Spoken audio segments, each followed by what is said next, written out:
Peak fiction, ladies and gentlemen. Sanji versus Queen is pure cinema at its finest. I do not want to hear any of this garbage anymore about One Piece has bad fights. Done. Just show these clowns Wano Country clips and we're set. Nothing else needs to be said or done. Just show them Sanji versus Queen cinema. That alone is enough to stamp out these allegations of One Piece. Nonsense. This fight alone, this episode alone, is better than 95% of the market out there. Wow. What? 95%? 95% of the market. And I honestly think that Toei made the right move, 1000% made the right call to make Wano Country as over the top as they have, with all the effects, all the auras, and so on and so forth. And in my honest opinion, Sanji piece has gone even further beyond expectations. So much so that I have watched this episode. I'm unironic when I say this. I have watched this single episode 4 to 5 to 6 times. On God. We ain't done yet. Damn right. It's one of those fights, honestly, that I can see myself watching and coming back to time and time again for years to come.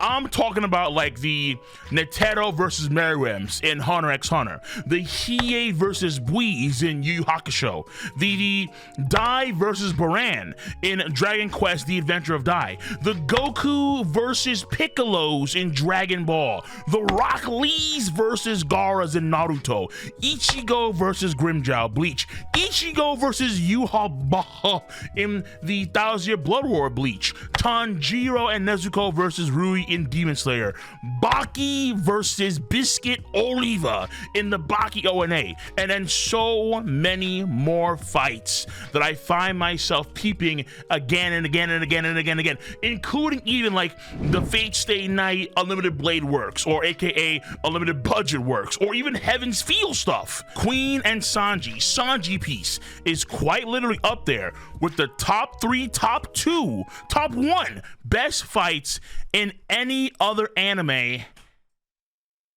ever. Oh my goodness. That just feels so good. I feel so good. This video about to be demonetized because it just feels so good. Yeah.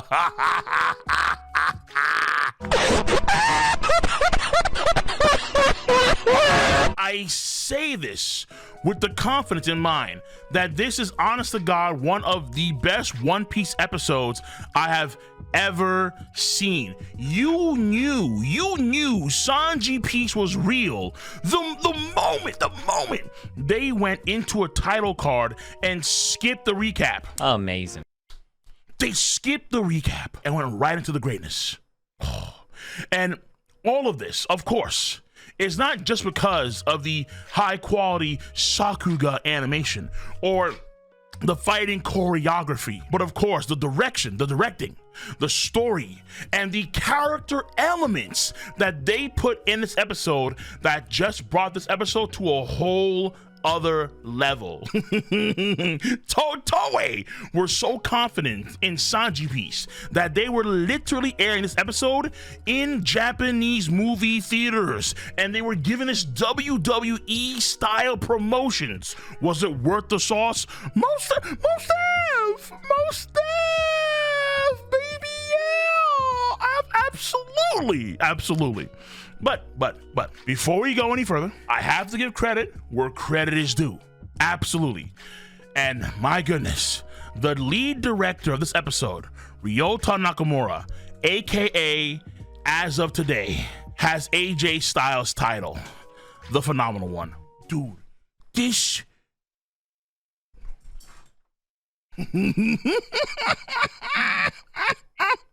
Sanji piece may be his best work, or at least one of his best works. No cap. I'm not joking here, okay?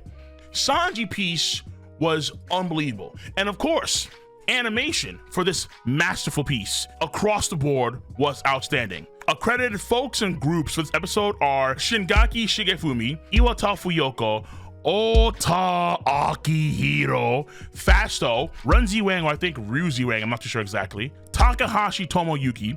I'm assuming it's a group called Semi One Automatic. I'm assuming so. Now,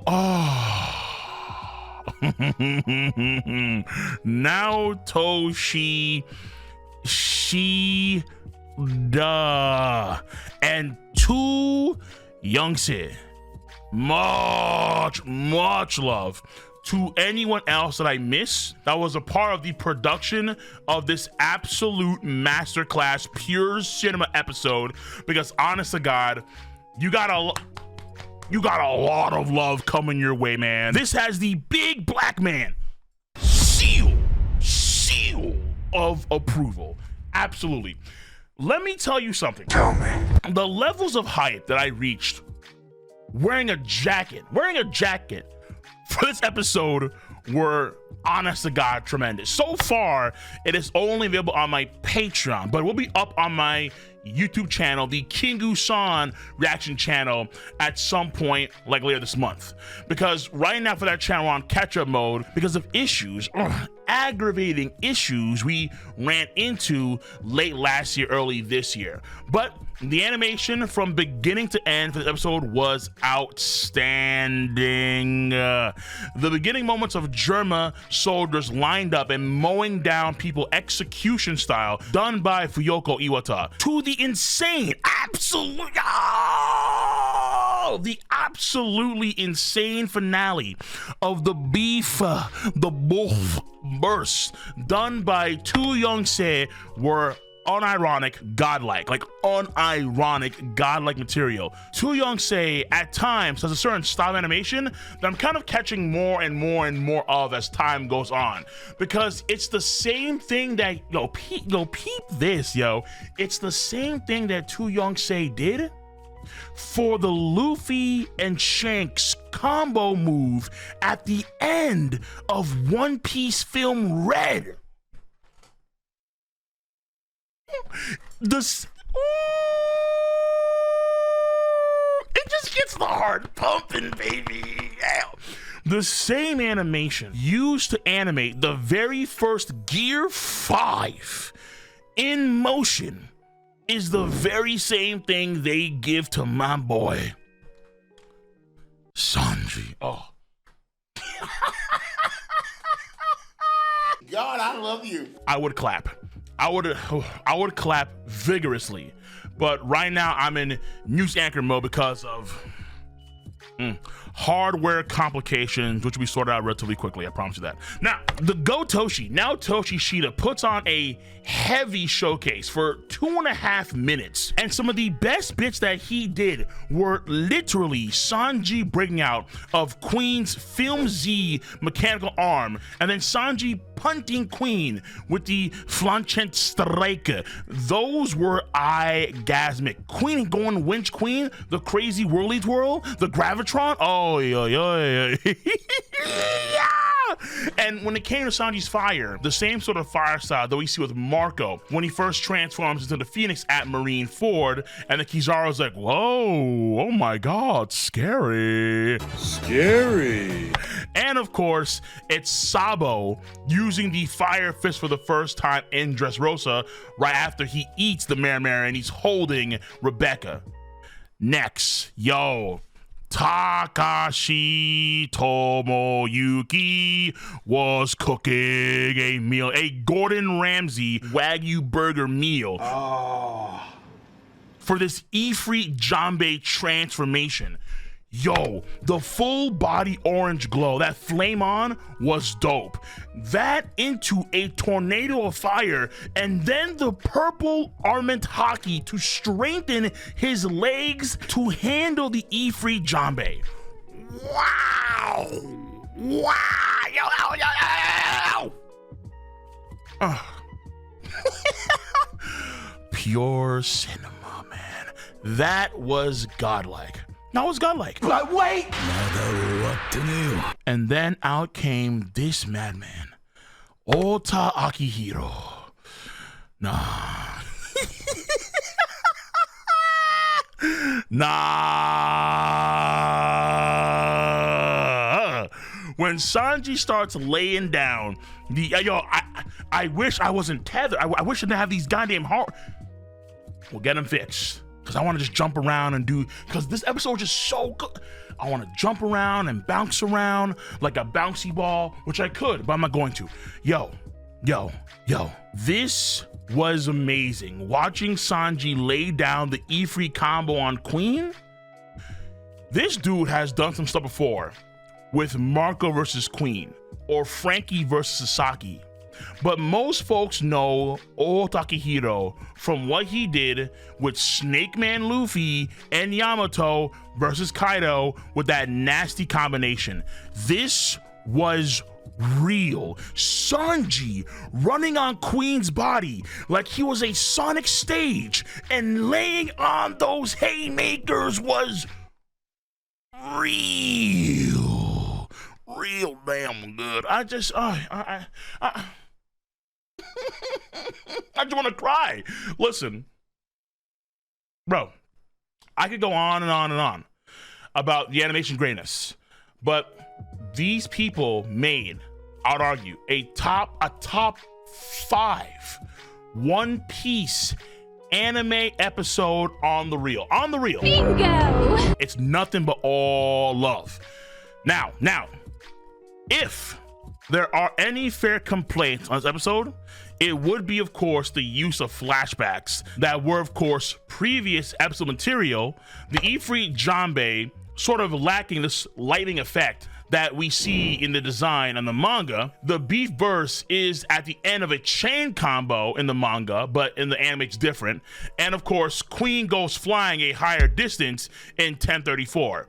So these complaints, you can argue, are fair.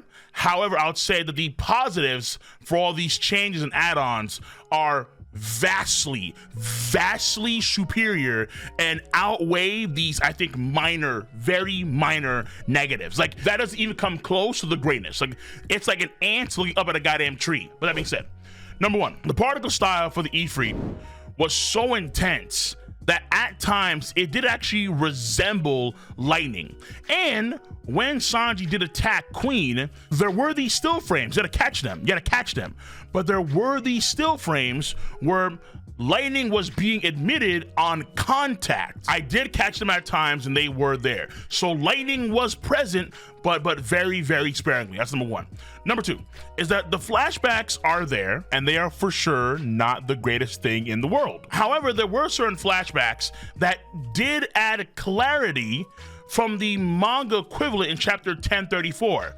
The clarity that chapter in the manga did not have. Like, for example, when Sanji notes to the attack I did earlier to you did lasting damage, in the manga, we don't know exactly which attack he's talking about. But in the anime, now we know exactly which attack Sanji was talking about. He was talking about, not the hell's memories, he was talking about the grill shot specifically. So the grill shot did lasting damage, therefore any attack that's equivalent to that attack or beyond would also do lasting damage to Queen. So once again, a case here of the anime adding clarity where the manga is lacking said clarity. Now, after this, the beef burst not being at the end of the chain combo, fair enough, fine, that's true, but at the same time, the chain combo itself sets up the distance between Queen and Sanji, which adds way more dramatic flair in the anime, one. Number two, makes it a lot more fair here because there were some naysayers, some criticism about Sanji sneaking Queen. Well, in the anime, it's a tad bit different. And then number three, undeniably, this only makes the beef burst stronger than its manga equivalent. Yeah, we did see Queen rebound and talk more smack after the initial E3 combo, but we already know that he was selling damage like a WWE wrestler, like an AEW wrestler. Sanji already been called him out on that. When Sanji was in the haymakers, he was going, "Wah, wah, wah." He's taking damage, boys, big damage. Plus, going to the final stretch, for the attack itself, the beef burst, even though Queen does fly a greater distance in the manga, we don't see that full distance, number one. Number two, the explosion that Sanji's kick makes in the anime is way bigger compared to its manga counterpart, and he shakes the entire island. So Queen falling down, defeated, is more dramatic compared to just him flying up and going a distance that we just can't really see. So it is more dramatic in the anime for damn sure, and it is absolutely, positively way more exhilarating. And then other add-ons I thought were just honest to God amazing. Like for example, they clarify that when Queen is in stealth mode, he is snuffing out his own presence completely. So not even a user of observation haki like Sanji can sense Queen. But in doing so, we see Queen actively struggle and drool and exert himself to try and suppress his presence. So this is again clarity where the manga is lacking said clarity, the anime is providing it. The Germa tie-ins were also, honest to God, amazing. They were just so good throughout the entirety of the episode. And I'd argue they actually magnify Queen as a villain. He's actually, unironically, a better villain in the anime compared to his manga counterpart version because of episode 1061.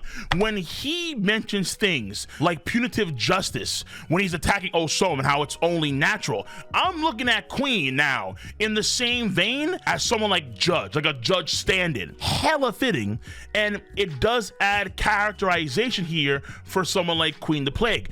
Just how Kaido became a better villain when he started to hallucinate Luffy for a period of time, I think that Queen gets the same love because of this episode. He knows Germa so well that he can not only just do their techniques, the Wench Queen, the Henry Queen, the Sparking Queen, but he can even kind of foresee a future outcome for Sanji as an individual, forever the cyborg, forever the Vin Smoke, and threading that line of turning into a monster like his brothers. So you can see here how like the depth of Queen's character is actually expanding more in the anime compared to the manga version. And at times he does act like Judge himself. And for Sanji and that threading the needle of the monster versus who he actually wants to be, we can see this sort of visual dichotomy of the Sanji of old, where he has that helmet on his face when he was a kid, that you can say his father's half, but his mother's half, the kindness, the straw hats, oh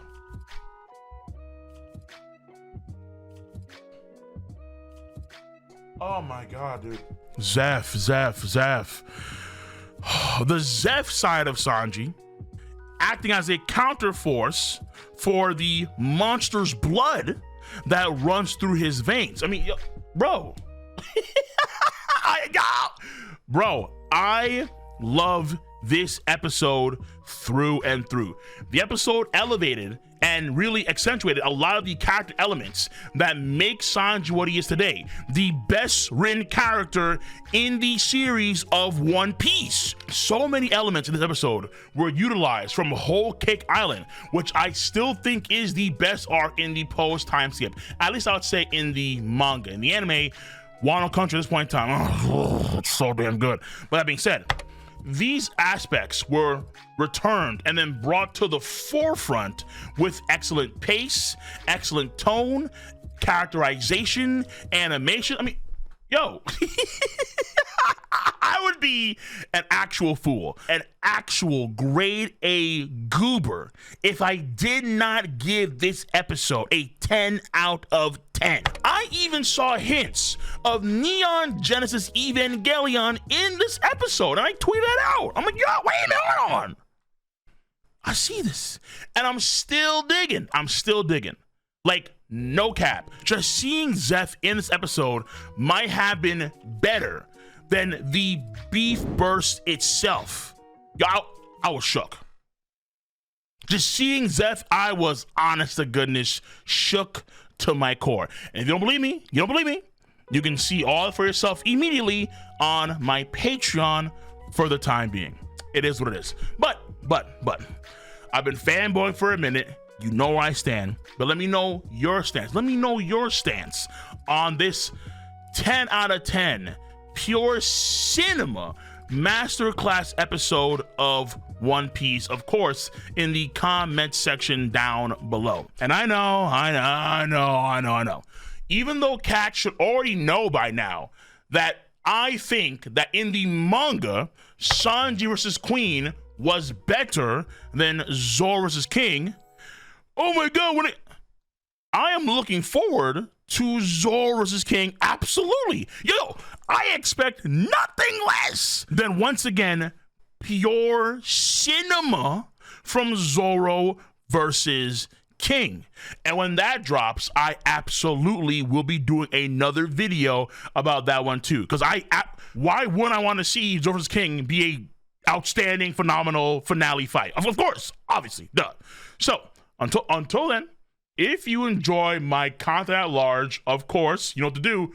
Rate the video with a thumbs up, subscribe to the channel, and click on that bell to join the notification squad. I'm going to catch you cats on the flip side.